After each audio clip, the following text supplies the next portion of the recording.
بسم الله الرحمن الرحيم. الحمد لله رب العالمين، والصلاة والسلام على رسول الله صلى الله عليه وسلم. أما بعد، tunaendelea na tafsiri ya surat Abasa. Na Abasa jana juzi tulisimama katika kauli yenye kusema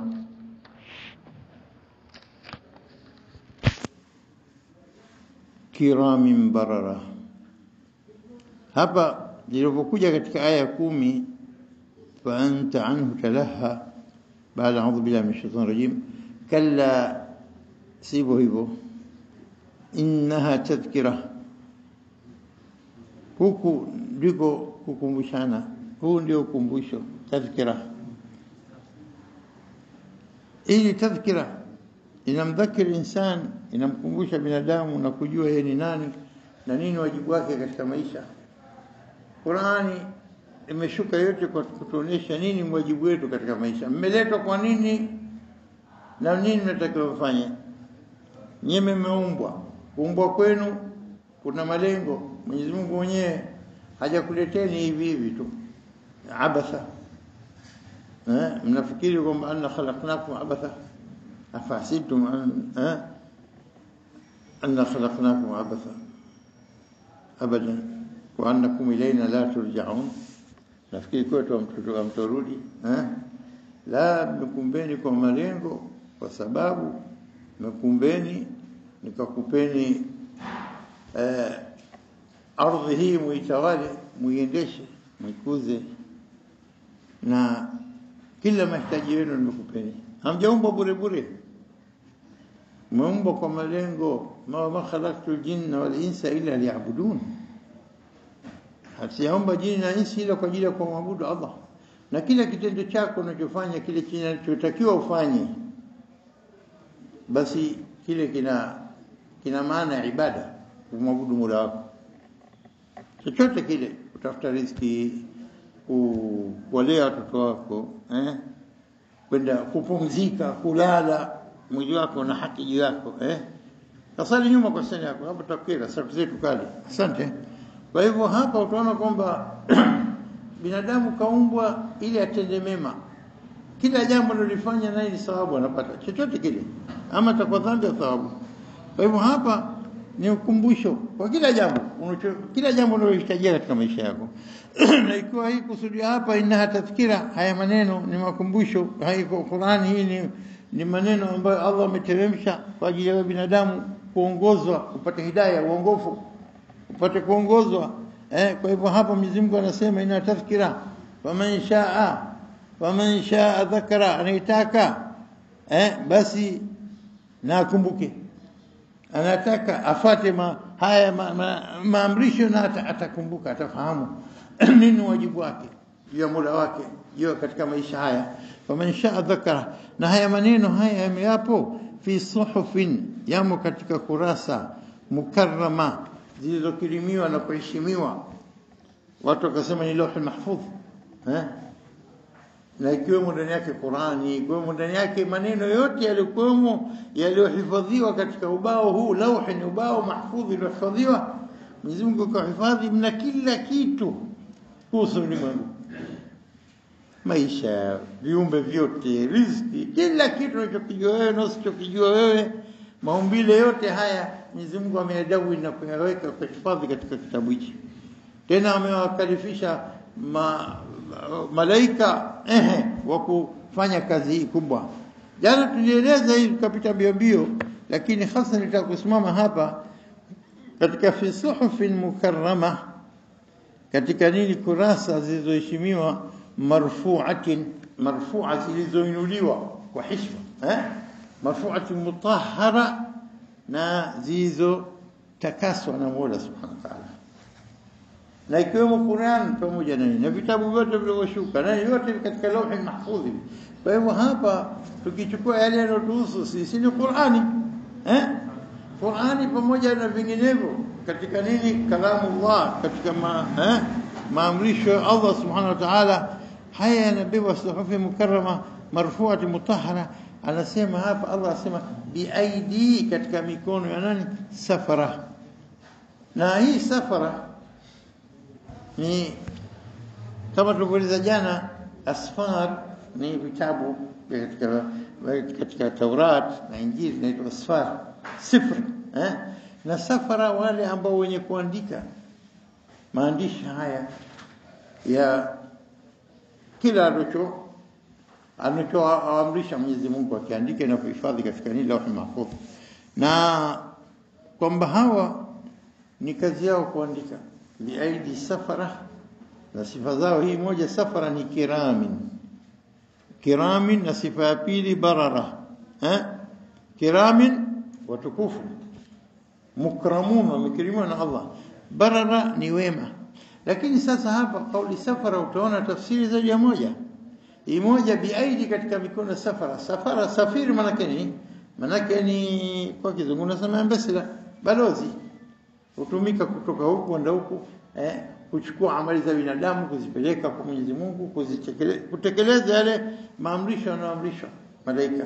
Kwa hivyo kuna waliosema katika tafsiri kwamba safara ni waandishi wanaandika hizi asfar, na kuna waliosema safara bimaana nini, bimaana ya mabalozi wanaotumika katika yale yanayoamrishwa na Mwenyezi Mungu Subhanahu wa Ta'ala, wenye kutekeleza zile kazi waliokalifishwa na Mwenyezi Mungu Subhanahu wa Ta'ala.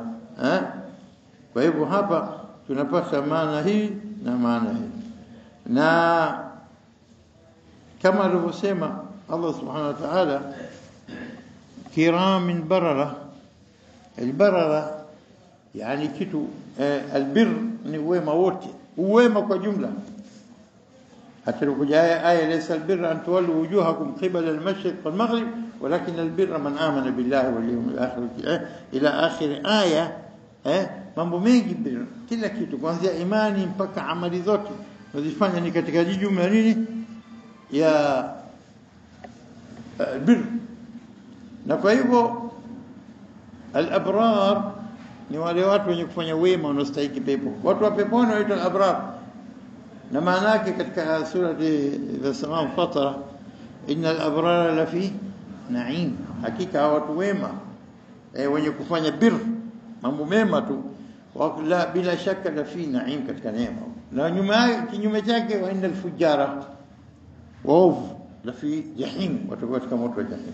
Kwa hivyo hapa albarara ni sifa aliyosifiwa na malaika, wema kabisa, wazuri, kwa sababu amasi Mwenyezi Mungu, atekeleza yote anaamrisha bila kukhalifu wala kutegea au kufanya uvivu au kuchoka au ni abadan. Hawa ni al-abrar, al-barara, kiramin na barara. Na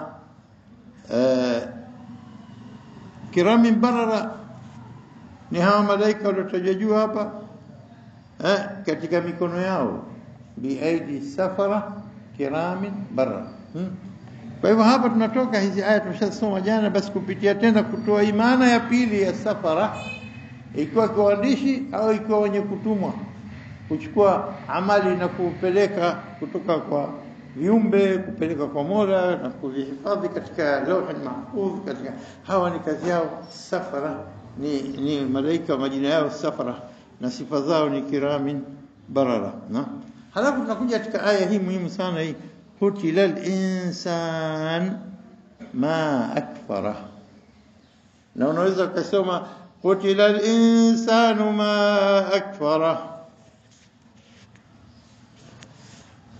قتل الإنسان، قتل من كنين يقتلون هو قتل ما هو قتل ما هو. lakini mara nyingi hutumika Qur'ani qutila ni bimaana kwamba wameangamizwa au wameangamia. Dua alayhi, dua dhidi yake yani kuangamia, kuapizwa. Qutila insan, qatalahu Allah, amangamizi Allah. Kwa hivyo ina maana ya pili hiyo kwamba qatala kuwa na qatala kuangamia. Qutila al-insanu, binadamu, al-insan mwanadamu ameangamia, ma akfarahu, kwa vile alivyomkufurisha Mwenyezi Mungu, kule kufuru yake, kwa kufuru yake. Na ukigawa qutila al-insan, ameangamia binadamu. Ma akfarahu, kwa yale ambayo yalimsababisha kukufuru. Ma akfarahu, yale kwa yale aliyokufuru. Amemkufuru Mwenyezi Mungu, hayamwamini, amekufuru kila kitu, au sio? Ma akfarahu. Hiyo moja maana. Maana ya pili, qutila lisan ma swala ma akfarahu, kitu gani kilichomfanya hata kufuru? Kitu gani kilomsababisha kwa kukufuru kwake? Ma, kitu gani ambacho akfarahu, imemkufurisha ikamfanya akawa kafiri? Umefahamu? Kwa hivyo nini? Kwa kufuru zake. Kitu gani kilichomfanya akufuru? Na ukichukua hii maana kitu gani kinamfanya kufuru, ndio unapopata maana aya zinazofuatia. Hizo zinazofuatia tukueleza. Sheikh yupo nami hapo? Na unaposema mfumo uslubu taajjub, uslubu dini ya nini? Ma akfara, kufuru yoje alikuwa nayo binadamu. Ma akbara, hii inatumika katika lugha kutaka kusifu alama kauli litaajjub, kwa cha astajabu. Msikiti mzuri, ma hadha masjidun jamil, ma ajmala. Ma ajmala, uzuri ulioje. Kwa Kiswahili tunasema uzuri ulioje uliokuwa nao. Kwa Kizungu wanatumia what a beautiful masjid, what a beautiful masjid. Alafu watie alama ya taajub, ya kushtu, ya kustajabisha. Koloni ma ajmala, what a beautiful masjid. Hii kauli nini? Ma akfara, ya jambo kitabu. Yani mfano ma aswa, ubaya ulioje ulikuwa na, ma akbara, ukubwa ulioje ulikuwa na, ma asghara, udogo ulioje ulikuwa na. Ulioje unapotumia ibara inatumika ma pamoja na sifa, ikiwa sifa njema au sifa mbaya zinaingia pamoja. Unasema mbona jumba hili dogo sana, udogo ulioje ulikuwa na, hadha albayt saghirun ma asghara, udogo ulioje. Kwa hivyo ibara hii, kwa hivyo tunatoa tafsiri tatu hapa. Tafsiri ya mwanzo, kutila insanu ma akfarahu, ameangamia binadamu kwa ile kufuru yake aliyoifanya. Ya pili, kutila insan, amkisita ameangamia binadamu ma akfarahu, kitu gani kilichomkufurisha, kitu gani kikumfanya yeye kawa kafiri. Ndio maana tutaendelea nayo sasa. Maana hii kitu gani kinachofanya kafiri? Tutatafsiri aya nyingine, utatazama moja katika hizi maana tatu, ipi inakwenda uzuri sana na aya inafuatia. Halafu ya tatu tumesema ni sighati taajjub, mfumo wa nini? Wa kustaajabu. Ma akfara, kufuru iliyoje alikuwa nayo binadamu. Na zote zinaleta maana kwa hakika. Ma akfara. Sasa hebu tuzame aya inafuatia sana. Min ayi shay'in khalaqa, hebu niambie kutokana na kitu gani ameumba hata kawa jeuri na kukufuru na nini? Ma akfarahu, kitu gani kinachofanya kufuru? Kufuru yote alikuwa na, hata ajitazama mwenyewe. Min ayi shay'in khalaqa, min ayi shay'in khalaqa. Swala hili huulizi wewe, bali nini ni kuzingatia tu. Min ayi shay'in khalaqahu, ni kutokana na kitu gani Allah amemuumba. Allah khalaqahu, min ayi shay'in khalaqah, na kitu gani amemuumba. Unataka jawabu sema au mwenyewe anakuambia kueleze? Mwenyewe anakupatia ujue jawabu, lakini na mimi nakuchambulia pia. Min nutfatin khalaqahu faqaddara, min nutfa, kwa tone la manii, nutfa. Min nutfatin, min ayi shay'in khalaqahu, min nutfatin khalaqa. Jawabu shalipata hapo. Min ayi shay'in khalaqa, kutokana na kitu gani amemuumba. Min nutfa. Hata kijawabu tu kwako mwenyewe, zingatia mwenyewe, lakini na mimi nakufahamisha, pengine jawabu lako isielezee ujinga na upumbavu na kufuru za huyu mtu kuliko hivi ninavyokuelezea mimi hapa. Ndio maana yake, au sio? Min nutfatin khalaqahu, kutokana na tone. Hebu niambie jamani, ubabe wake wote na nguvu zake na jeuri zake na kauli yake akisema muue huyo, chinja huyo, tie jela huyo, kamate huyo, mpige huyo, na pale pale watu wake chini yake wanatekeleza. Inabidi Mungu yuko wapi? Mungu hakuna, sio nini? Watu wadanganyana tu. Wako wanasema ina hayo. Kufuru zao wa mulhidin, watu atheists wasioamini Mungu, kufuru zao zinakuwa namna hivi. Asiamini Mungu basi lazima ana jeuri zake anazifanya. Ikiwa wewe kuogopa ukawa mtu mwema, humwogopi wala humwamini, bila shaka utakuwa mwovu. Kwa hivyo kila alikuwa hamwamini Mungu kabisa, wengi wao wanakuwa ni watu dhulma, jeuri, uovu, kila aina fasadi, wengi wanakuwa hivyo.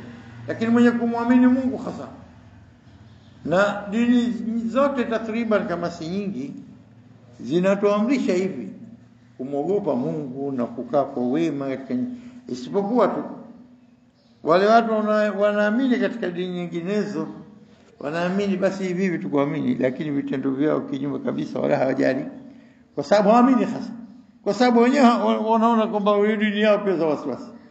Kwa hivyo matamanio yao yanakuwa na nguvu katika nafsi yao.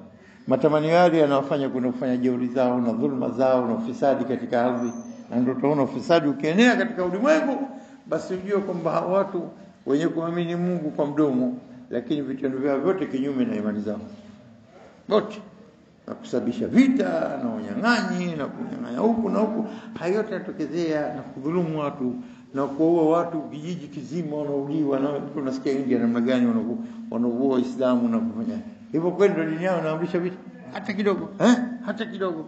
Lakini ukitizama na mengi, hiyo moja mfano Uchina na wapi, sehemu nyingi mambo mengi ya fasadi katika ardhi na uonevu, dhulma na jeuri nyingi zimetendeka. Kwa nini? Kwa sababu hawana ile imani ya kumwogopa Mwenyezi Mungu. Lau angelikaa kafikiri min ayi shay'in khalaqahu, kutokana kitu gani amemuumba, min nutfa. Ewe mwenye kutajabbar na kufanya mambo ya dhulma na uonevu na kukufuru, kutokumwamini Mungu, jitizame asili yako, wewe ni dhaifu, nutfa tu, tone ila mani. Min nutfatin khalaqahu, amemuumba Allah khalaqahu, halafu baadaye faqaddarahu, akamkadiria kila kitu. Akamkadiria kila kitu tokea nutfa ile nutfa ingelikwenda kapotea katika sehemu ya mke, ikaharibika kenda zake katoka. Lakini la, Mwenyezi Mungu anataka nutfa hii ikutane na yai hili, changanyike, lianze kukadiriwa mtoto kuanzia stage kukutana maji mawili haya. Kila kitu muqaddarun inda Allah, kila kitu kina nini, kimekadiriwa na kutengenezwa na Allah. Min ayi shay khalaqa, min nutfatin khalaqahu, kutokana na tone ya manii akamuumba na akamkadiria stage by stage. Toto tokea tone kidogo kidogo, anaanza kumtoto kwa mtoto, stage ya mwanzo, ya pili, tatu, mpaka inatimia miezi yake kamili na mtoto kawa kamili. Sasa hivi tayari kutoka, kisha kadiriwa, kisha andikiwa kila kitu. Malaika baada ya miezi minne wameshuka na kumpulizia roho na kumwandikia kitabu chake chote, amali zake zote, riziki zake, kila kitu. Halafu kisha min ayi shay khalaqahu, min nutfatin khalaqahu faqaddara, thumma as-sabila yassara, thumma as-sabila yassara. Thumma ikisha as-sabila, njia, yassara, ukaifanya taysir muyassar, kamsahilishia njia. Hapa kuna kauli mbili, moja na uzito, moja na uwepesi kidogo katika maana. Alosema baada ya kumkadiria akawa mtoto kamili, akawa ananyonya, na chakula chake nikipata kutokana na kitovu cha mama, kwa njia ya kitovuni, na ile kamba ya nini ya uzazi, umbilical cord, unahitaji kwenye kitovu, kinakatwa kile baada ya kutolewa mtoto, kwenye kovu, au sio? Sasa pale ndio chakula chake kinapita, sipo anapotoka tu inakatwa basi. Chakula kwa njia ya tumboni kwenye kovu isha stop. Sasa hivi chakula kwa njia nini, anafika tu mtoto anaanza kupiga kelele, na anapoja kwa moja mdomo unakwenda zake katika chuchu la mama. Faqaddara, kamkadiria hata hilo. Maana kutoka pale kitu gani kilichomfanya haoni, hasikia chochote, lakini pale akitoka tu akianza kupiga ukelele tu, moja kwa moja anakwenda kunyonya. Alikuwa hajui kunyonya, katoka tu tumboni kajua kunyonya. Kitu gani? Faqaddara, hii ndio maana. Na kukadara, akamkadiria mpaka Ndio kwa maana tunaambiwa imani, katika nguzo za imani sita, ya mwisho antumina bil qadar, kuamini qadar khairihi wa sharrihi. Ikiwa ni khairi yake au shari yake, jambo lolote lile linalokufika, sema hadha ma qaddarahu Allah li, hadha ma qaddarahu Allah li. Hivi ndivyo anakadiria Mwenyezi Mungu Subhanahu wa Ta'ala. Kwa hivyo mtoto yule ukampa tu ananyonya, akiwa na njaa akipewa tu kanyonya, afike miezi mitatu, mpe chupa sasa, mpe chupa Pepsi, Mirinda, sio nini na mrija, mtie mdomoni. Atajua kuvuta? Atajua kufyoza kavuta? Hajui. Lakini sisi ajua kunyonya. Faqadara. Lakini hiyo tunataka binadamu hii faqadara haingii pale. Mpaka zoe mpe mdomoni, leo kakataa, kesho kakataa, nakuja siku 4 5 wiki 2, alafu ghafla kaona kumekivuta ndio inakuja. Ukimpa tena baada hapo atajua kuvuta. Uongo. Sasa hii dalili ya kuonesha kwamba Mwenyezi Mungu kila kitu. Usifikiri kwamba mtoto katoka tumboni aliochukua pale na alaka ilikuwa strong baina mama na mtoto anayetoka tumboni, kachukua mambo pale yanakwenda katika akili yake, katika nafsi yake, katika moyo wake, anatoka pale anakuja zake ananyonya, anachukua robakia katika ziwa la mamake. Usifikiri anachukua maziwa tu. Maziwa yale ukichukua nje ukanunua, lazima apashe moto, uweke katika temperature maalumu, uyahifadhi, uyafunike vizuri isiingie wadudu, au sio? Haniambie hapa kuna unataka kwenda kupasha maziwa haya au kuchemsha, au kwamba kuna mdudu ataingia nini? Natural, kila kitu faqadara kwa ajili apate. Tena maziwa yale yanapata sifikiri sana ile ununue ya ng'ombe, abadan. Mna vitu constituents za maziwa yale kwa mujibu wa umri wake, ndio anahitajia katika kukazanisha mafupa yake, katika kuchangamsha protein za mwili, kukuza mwili wake, nyama yake na kila kitu chake. Maziwa haya yamefanywa, hakuna maziwa yote yaliokuwa bora kama maziwa unayopata. Kwa nini? Kutokana na mama. Tena kwa kila stage yanazidi uzito wake kwa muda wa mtoto anavyokuwa mpaka miaka miwili. Faqadara, yani unaposikia min ay shay khalaqahu min nutfatin khalaqahu faqaddarahu, ikiwa tumboni, ikiwa baada ya kutoka tumboni mpaka kufa kwake, faqaddara, akamkadiria kila kitu chake. Sasa tumekuja katika thumma sabila yassara, ikisha njia akamnyepesishia, bimaana akamfanyia wenye pesi. Thumma sabila yassara, maana moja ambayo haina nguvu sana, ikisha wakati wa kutoka tumboni kamjalia njia yenye pesi atoke.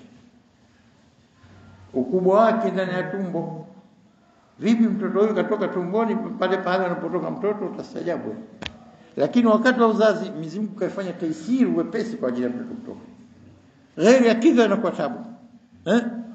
Subhanallah. Thumma sabila yasara, hii maana haijapewa nguvu, lakini maana iliyopewa nguvu baada ya kushakumumba akamkadiria mtoto akatoka tumboni akawa mpaka kufikia umri wa kubaligha, akafuata mambo mengi ya kumuongoza. Akishafika umri wa kuweza kutambua hii haki, batili, hii nzuri, mbaya, halafu akamsahilishia njia Qur'ani na watu kumuongoza na kufundishwa na nini, kamfanyia njia nyepesi ya uongofu. Thumma sabila yassara, hii ndo maana iliyopewa nguvu zaidi baada ya kisha kuoneshwa njia. Sasa leo alafu na kufuru, ma akfara, kitu gani imefanya kufuru?